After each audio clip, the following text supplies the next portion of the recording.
इस वीडियो में हम दो टॉपिक कवर करने वाले हैं। पहला है मॉलिक्यूलर ऑर्बिटल थ्योरी, उसके बाद सेकंड है hydrogen bonding. Molecular orbital theory को हिंदी में क्या कहते हैं? आणविक कक्षक सिद्धांत। तो हम सबसे पहले मॉलिक्यूलर ऑर्बिटल थ्योरी पढ़ेंगे, उसके बाद हाइड्रोजन बॉन्डिंग जो टॉपिक है वो देखेंगे। मॉलिक्यूलर ऑर्बिटल थ्योरी के पीछे जो थ्योरी है वो काफ़ी लंबी है। अगर आप इसे एकदम डिटेल में देखना चाहते हैं तो आपको एक घंटे का लेक्चर जो IIT JEE के बच्चे जो पढ़ते हैं उसे आपको देखना पड़ेगा। बट हम यहाँ पर एग्जाम पॉइंट ऑफ व्यू से हमारे लिए जितना सफिशिएंट है, इंपॉर्टेंट है, हम यहाँ पर सिर्फ उतना कवर करेंगे। मॉलिक्यूलर ऑर्बिटल थ्योरी से अभी हमने जो 16 एंड 17 का पेपर सॉल्व किया है उसमें जनरली इस टाइप के क्वेश्चन उनका मैग्नेटिक नेचर पूछा गया कि अगर ये पैरामैग्नेटिक है या फिर ये डायमैग्नेटिक है। तो हम मेनली उस पर फोकस करेंगे और इसमें हम बॉन्ड ऑर्डर, स्टेबिलिटी ऑर्डर ये भी निकालना हम इसमें सीखेंगे कि इसके जो क्वेश्चंस आते हैं उसे हम कैसे सॉल्व करेंगे। यहाँ पर मैं आपको जस्ट जो चीज़ की थ्योरी है उसे शॉर्ट में बताने का यहाँ पे कोशिश करती हूँ। मॉलिक्यूलर ऑर्बिटल थ्योरी स्पेसिफिकली किस पे बेस्ड है? जैसे कि कोई भी मॉलिक्यूल है, अगर हमें जैसे यहाँ पे मॉलिक्यूलर ऑर्बिटल थ्योरी नाम से ही क्लियर है, जैसे फॉर एग्जांपल H2 है, तो हमें क्या है, हमें हाइड्रोजन के ऑर्बिटल्स के बारे में पता है, इसके बारे में हमें जानकारी है, बट हमें H2 के ऑर्बिटल के बारे में तो पता नहीं है। अभी तक इससे पहले जितनी भी थ्योरी थी कहीं पर भी मॉलिक्यूल के ऑर्बिटल की बात नहीं की गई। तो ये जो थ्योरी है मॉलिक्यूलर ऑर्बिटल थ्योरी MOT, इसमें मॉलिक्यूल्स के ऑर्बिटल्स की बात की गई है। इसमें ये फाइंड आउट किया गया है, क्योंकि अगर हमें मॉलिक्यूल्स के ऑर्बिटल के बारे में पता चल जाता है तो इससे क्या करेंगे हम कि इससे हम बेटर किसी भी मॉलिक्यूल की properties, chemical properties, physical properties, इसे हम और अच्छे से बता पाएंगे। तो ये जो मॉलिक्यूलर ऑर्बिटल थ्योरी होता है ये मेनली मॉलिक्यूल्स के ऑर्बिटल के बारे में बात करता है। तो जो मॉलिक्यूलर ऑर्बिटल थ्योरी में दो तरह के ऑर्बिटल्स होते हैं। पहला क्या है? बॉन्डिंग। दूसरा होता है एंटी बॉन्डिंग। ठीक है,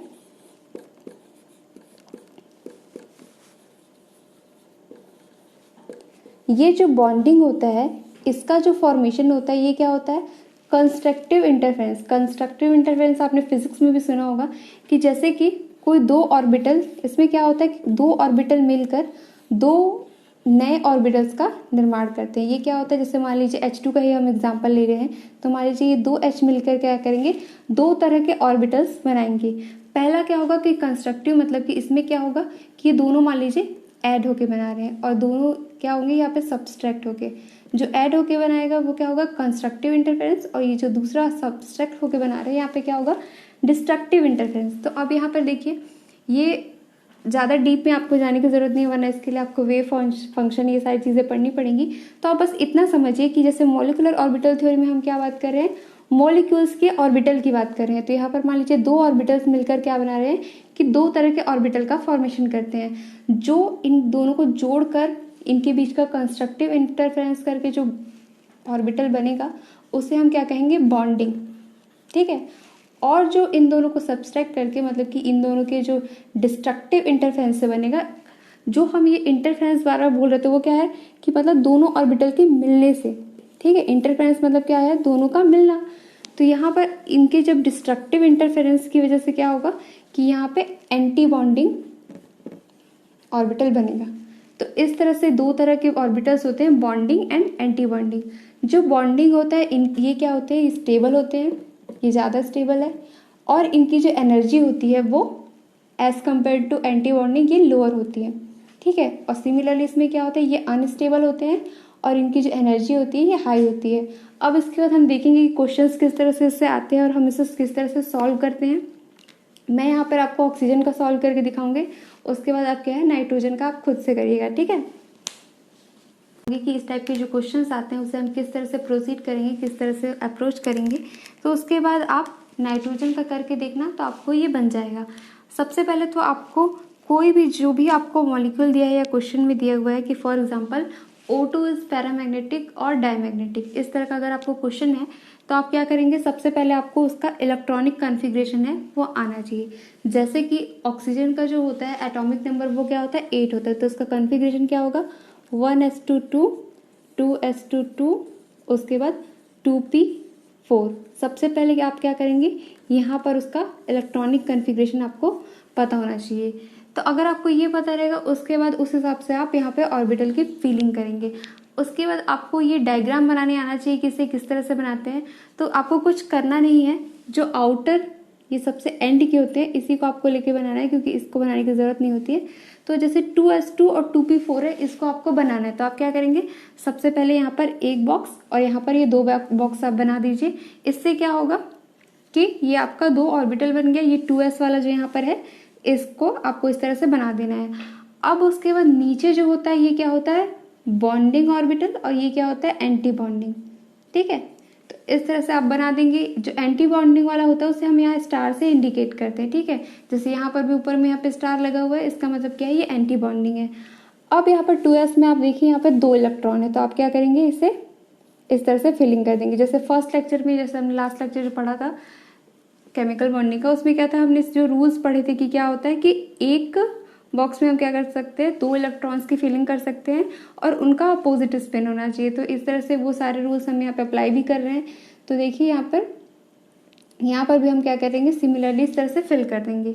अब आप क्या करना है, सेकेंड स्टेप आपको जो अभी हम यहाँ के लिए फॉलो कर रहे हैं उसके बाद हम सेम उसे यहाँ पर भी फॉलो करेंगे। ठीक है, तो आप प्रोसीजर को ध्यान से देखिए। अब आपके पास टोटल इलेक्ट्रॉन्स यहाँ पर कितने हैं, 4। तो अब आपको क्या करना है, यहाँ पर इन दोनों में आपको फिलिंग करनी है। और सबसे पहले स्टार्ट कहाँ से करना है, बॉन्डिंग वाले से। तो अब आप यहाँ पर फिल कर दीजिए। ठीक है, 1 2 3 4। आपको क्या करना है कि इसका और इसका एडिशन करना है। जितना आपके पास टोटल इलेक्ट्रॉन्स होगा सबसे पहले आप बॉन्डिंग में फिल करेंगे, उसके बाद आप एंटी बॉन्डिंग में फिल करेंगे। तो इस तरह से आपको करना है। ठीक है, अब उसके बाद नेक्स्ट देखिए, ये है ऑक्सीजन के लिए, मतलब ऑक्सीजन के लिए पी ऑर्बिटल के लिए। अब पी ऑर्बिटल में आपके पास कितना इलेक्ट्रॉन दिया है, यहाँ पे 4 इलेक्ट्रॉन दिया है। तो सबसे पहले आप पी ऑर्बिटल को फिल कर लीजिए। सबसे पहले हम इसे सिंगली ऑक्यूपाई कराते हैं। ये सारे हमने प्रिंसिपल्स ऑलरेडी कवर किया हुआ है। अब उसके बाद क्या है, यहाँ 4 है, तो उसके बाद अब ये सेकेंड आएगा, इसमें भी ऐसे अपोजिट स्पिन इस तरह से आपने फिलिंग कर दी। अब जैसे हमने यहाँ पर किया था कि हमने क्या किया कि इन दोनों को एडिशन किया। अब इसको भी आप ऐड करिए, सम करिए, कितना हो जाएगा आपके पास, 4 4 8 इलेक्ट्रॉन्स हो गए। तो आप क्या करिए, इसे आप फिल करिए। सबसे पहले आप क्या करेंगे, बॉन्डिंग वाले में करेंगे। तो अभी यहाँ पे करिए सबको 1 1 1, क्या हो गया, 6 यहाँ पे फिल हो गए। अब आपके पास कितने बचे, 2 बचे। अब इसमें क्या करेंगे, आप यहाँ पर फिल करेंगे। अब यहाँ पर क्या होगा कि ये टोटल 8 कंप्लीट हो गए, 4 इधर के 4 इधर के, 8 कंप्लीट हो गए। अब इसके बाद आप देखिए आपका जो प्रोसेस है वो कंप्लीट हो गया है। तो इस तरह से आपको क्या करना है, फिलिंग करनी है। अब जैसे कि आपको फाइंड आउट करने बोलेगा कि यहाँ पर ये पैरामैग्नेटिक है कि नॉन पैरामैग्नेटिक है, डायमैग्नेटिक है। तो पैरामैग्नेटिक किसे कहते हैं, जहाँ पर अनपेयर्ड इलेक्ट्रॉन्स प्रेजेंट होते हैं। तो यहाँ पर देखिए ये दोनों क्या है, अनपेयर्ड इलेक्ट्रॉन्स है, तो इस वजह से ये क्या हो जाएगा, ये हो जाएगा पैरामैग्नेटिक। ठीक है, O2 इज पैरामैग्नेटिक। अब उसके बाद नेक्स्ट देखिए, इसमें बॉन्ड ऑर्डर निकालने के लिए पूछा जाता है और इसमें स्टेबिलिटी पूछी जाती है। तो सब वो हम कैसे करेंगे।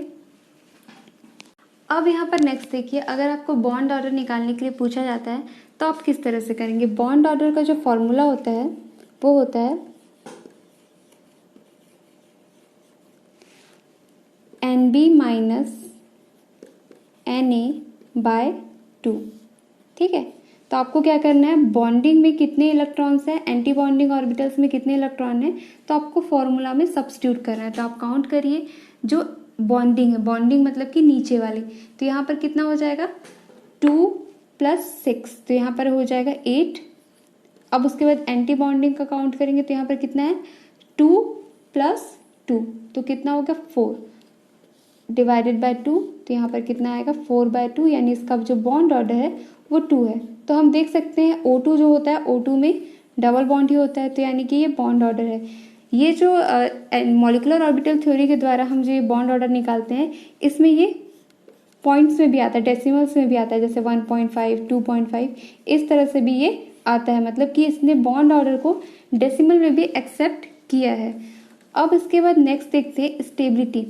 स्टेबिलिटी हम किस तरह से बताएंगे यहाँ पर कि अगर हमारे बॉन्डिंग ऑर्बिटल में ज़्यादा इलेक्ट्रॉन है as compare to anti bonding, तब ये मॉलिक्यूल हमारा क्या होगा, स्टेबल होगा। यानी O2 हमारा क्या है, स्टेबल है, क्योंकि इसमें 8 है और इसमें क्या है 4 है। इसी में एक और तरह का क्वेश्चन पूछा जाता है कि बॉन्ड स्ट्रेंथ किसका ज़्यादा है। इसमें क्या होता है कि जिसका बॉन्ड ऑर्डर ज़्यादा होगा उसका बॉन्ड स्ट्रेंथ भी क्या होगा, ज़्यादा होगा। जैसे कि जो डबल बॉन्ड होते हैं वो क्या होते हैं, ट्रिपल बॉन्ड के कंपेयर में वीक होते हैं। जैसे कि ट्रिपल बॉन्ड को ब्रेक करने में जो एनर्जी लगेगी वो ज़्यादा लगेगी as compare to double bond.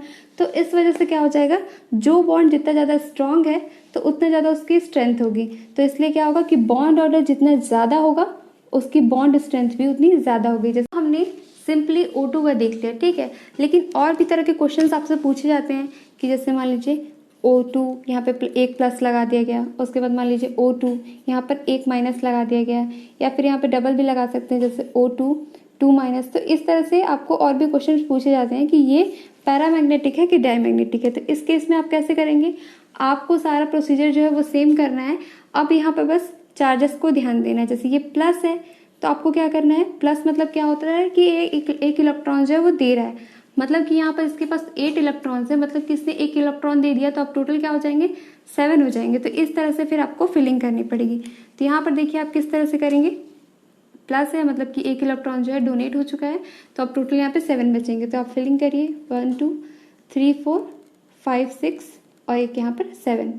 तो इस केस में भी ये क्या होगा, पैरामैग्नेटिक होगा। अगर आप इसका बॉन्ड ऑर्डर निकालेंगे तो वो भी किस तरह से होगा, बॉन्डिंग में कितने हो जाएंगे, बॉन्डिंग में वही सेम ही रहेंगे, 2 + 6 8 हो जाएंगे, और एंटी बॉन्डिंग में कितने हो जाएंगे 2 + 1 3/2।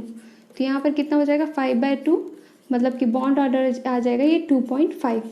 ठीक है, तो इस तरह से आपको सॉल्व करना है। अब जैसे यहाँ पे माइनस है, माइनस मतलब कि एक इलेक्ट्रॉन एक्सेप्ट किया गया है, तो मतलब यहाँ पर 8 है तो इसको आप क्या कर देंगे 9 कर देंगे। तो उस हिसाब से फिर 9 को आप यहाँ पर फिल करेंगे। तो जिस तरह से अभी मैंने ये O2+ का बताया उस तरह से आप ये O2- और O2 2- का भी आप कर देखिएगा। और बॉन्ड स्ट्रेंथ किस तरह से डिटरमाइन करेंगे, जिसका बॉन्ड ऑर्डर ज़्यादा आएगा उसका बॉन्ड स्ट्रेंथ उतना ज़्यादा होगा। और उसके बाद अगर स्टेबिलिटी पूछा जाएगा तो उसमें आपको क्या करना है, सिंपली ये चेक करना है कि बॉन्डिंग में ज़्यादा है नंबर ऑफ इलेक्ट्रॉन या एंटी बॉन्डिंग में ज़्यादा। अगर बॉन्डिंग में ज़्यादा रहेंगे तो मतलब कि वो स्टेबल है, और अगर बॉन्डिंग में कम हुए तो इसका मतलब क्या होगा कि जो ये स्टेबिलिटी है वो कम है। तो इस तरह से आपको मॉलिक्यूलर ऑर्बिटल थ्योरी से जो क्वेश्चन पूछे जाते हैं उसको आपको बनाना है। तो आप क्या करिए, ये ऑक्सीजन का मैंने सारा बता दिया, अब क्या करिए आप नाइट्रोजन का आप खुद से कर देखिए। अब इसके बाद नेक्स्ट टॉपिक हम हाइड्रोजन बॉन्डिंग देखते हैं। नेक्स्ट यहाँ पर देखिए हाइड्रोजन बॉन्डिंग। हाइड्रोजन बॉन्डिंग क्या होता है, ये ऐसा अट्रैक्टिव फोर्स है जो कि हाइड्रोजन एटम को FON मतलब कि फ्लोरीन, ऑक्सीजन एंड नाइट्रोजन, इन तीनों में से किसी भी एटम्स को, जैसे ये मान लीजिए किसी दूसरे मॉलिक्यूल में प्रेजेंट है तो इनसे क्या होता है वो बॉन्ड बनाकर रखता है, इनसे अट्रैक्शन इसमें होता है। ठीक है, अट्रैक्टिव फोर्स लगता है। तो मतलब कि आप इसे किस तरह से डिफाइन करेंगे, ये एक ऐसा अट्रैक्टिव फोर्स है हाइड्रोजन बॉन्डिंग जो कि इन तीनों में से किसी एक से भी ये क्या होता है अट्रैक्ट होकर एक बॉन्ड फॉर्म करता है, उसे ही क्या कहते हैं हाइड्रोजन बॉन्डिंग कहते हैं। अब जैसे कि जो हाइड्रोजन होता है, अब हाइड्रोजन बॉन्डिंग होती कैसे है, जैसे मान लीजिए कोई भी है HF, ठीक है, इनके बीच ये बॉन्ड है। अब जैसे ये फ्लोरीन होता है वो इलेक्ट्रोनेगेटिव होता है। इलेक्ट्रोनेगेटिविटी का मतलब मैं ऑलरेडी बता चुकी हूँ क्या होता है कि इन्होंने जो शेयर करके बॉन्डिंग बनाई है, ये जो शेयर्ड पेयर ऑफ इलेक्ट्रॉन होता है इसे ये अपने ओर अट्रैक्ट करता है। ठीक है, तो इस वजह से ये क्या होता है कि यहाँ पर पार्शियल पॉजिटिव चार्ज और यहाँ पे पार्शियल नेगेटिव चार्ज जो है वो डेवलप हो जाता है। तो इसे क्या कहते हैं, इसे हम कहते हैं पोलर कोवेलेंट बॉन्ड। तो ये क्या होता है इलेक्ट्रोपॉजिटिव बन जाता है। तो इस वजह से यहाँ पर ये हाइड्रोजन बॉन्डिंग, इस वजह से यहाँ पर इसका फॉर्मेशन होता है। और ये जो हाइड्रोजन बॉन्डिंग है इसका मैग्नीट्यूड जो होता है वो किस पर डिपेंड करता है, इसके फिजिकल स्टेट पर। फिजिकल स्टेट मतलब कि ये जो हाइड्रोजन बॉन्डिंग होती है वो सबसे ज़्यादा सॉलिड स्टेट में होती है, उसके बाद मिनिमम जो होती है वो गैसियस स्टेट में होती है। तो इस तरह से आपको हाइड्रोजन बॉन्डिंग क्या होती है ये आपको पता रखना है, क्योंकि ये काफ़ी सारे जगह यूज़ होता है। काफ़ी सारे रीजनिंग वाले क्वेश्चन में क्या होता है कि हाइड्रोजन बॉन्डिंग का रीज़न दिया जाता है। तो हाइड्रोजन बॉन्डिंग क्या होता है कि ये इन तीनों में से किसी एक के साथ जो ये बॉन्ड होता है, ये अट्रैक्टिव फोर्स की वजह से ये जो बॉन्डिंग होती है उसे ही हम हाइड्रोजन बॉन्डिंग कहते हैं। अब हाइड्रोजन बॉन्डिंग जो होती है वो 2 प्रकार की होती है। पहला होता है इंटर, ठीक है, इंटर मॉलिकुलर।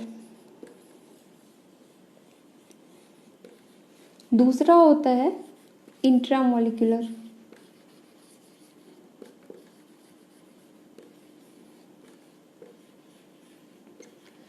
इंटरमॉलिक्यूलर होता है उसमें क्या होता है कि इसमें दो डिफरेंट मॉलिक्यूल्स के बीच हाइड्रोजन बॉन्डिंग होती है। जैसे कि मान लीजिए ये HF है, ठीक है, इसमें क्या होगा कि कोई दूसरा HF मॉलिक्यूल है, उससे क्या होगा कि ये बॉन्डिंग हो रही है, ठीक है। तो अगर इस तरह का होगा, या फिर जैसे यहाँ पर दोनों क्या है HF हमने सेम लिया है, अगर यहाँ पर आप क्या कर सकते हैं कि आप कोई दूसरा भी ले सकते हैं। जैसे मान लीजिए यहाँ पर एक HF है और उसके साथ मान लीजिए यहाँ पर कोई भी दूसरा कंपाउंड है, मान लीजिए ऑक्सीजन का H2, ठीक है। तो ये क्या होगा कि ये जो हाइड्रोजन होगा वो इसके इलेक्ट्रोनेगेटिव इसके साथ बॉन्ड बना लेगा। तो क्या होता है, आप इंटरमॉलिक्यूलर हाइड्रोजन बॉन्डिंग जो होती है उसे किस तरह से डिफाइन करेंगे। जैसे कि अगर कंफ्यूजन होता है तो आप इस तरह से याद रख सकते हैं, इंटर मतलब कि इंटरनेशनल, इंटरनेशनल मतलब कि डिफरेंट कंट्रीज। तो इंटर का मतलब आप ये समझ लीजिए कि डिफरेंट, ठीक है। तो डिफरेंट मतलब कि ये अपने सेम मॉलिक्यूल्स में, मतलब इन दोनों के बीच हम हाइड्रोजन बॉन्डिंग की बात नहीं कर रहे हैं, हम क्या कर रहे हैं कि दो डिफरेंट मॉलिक्यूल्स के बीच जो हाइड्रोजन बॉन्डिंग होगी, सेम टाइप ऑफ मॉलिक्यूल या डिफरेंट टाइप ऑफ मॉलिक्यूल, दोनों तरीके हो सकते हैं। तो इसे हम क्या कहेंगे, इंटरमॉलिक्यूलर हाइड्रोजन बॉन्डिंग।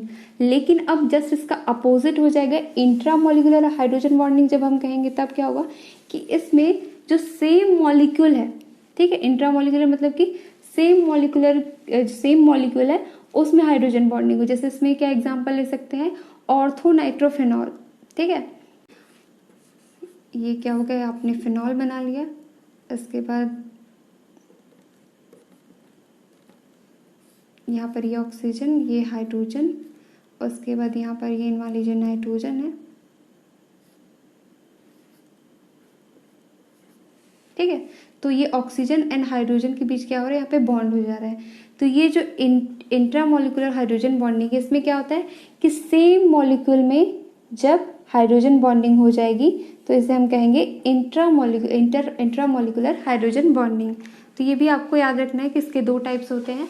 तो इस वीडियो में इतना ही। Thank you everyone. अगर आपको वीडियो अच्छा लगे तो आप इसे लाइक करें, शेयर करें और चैनल को सब्सक्राइब करें।